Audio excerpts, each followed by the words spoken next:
Null and alternative hypotheses. Null hypothesis uses the symbol h sub 0, and it states that there is no significant difference between two sets of data, while alternative hypothesis uses h sub 1 or h sub a, and it states that there is a significant difference between two sets of data.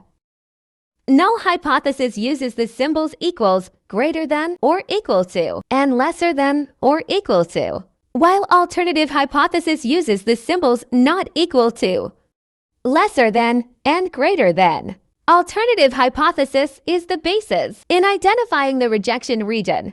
If the alternative hypothesis uses not equal to, then it is a two-tailed test. If lesser, then it is left-tailed, and if greater, then it is right-tailed.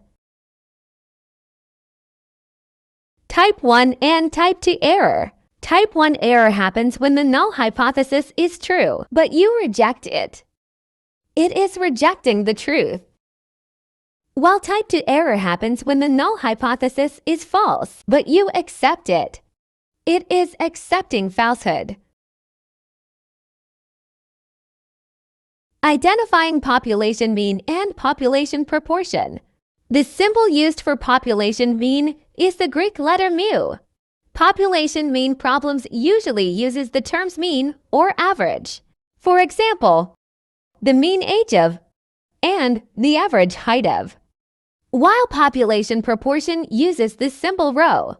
The given in population proportion problems are usually in ratio, proportion, or percentage form.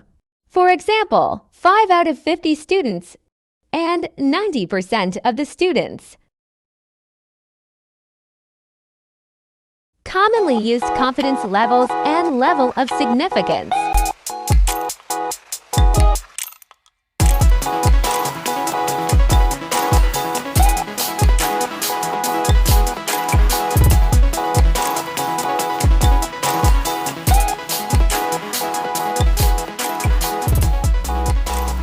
Subscribe or follow for more math lessons.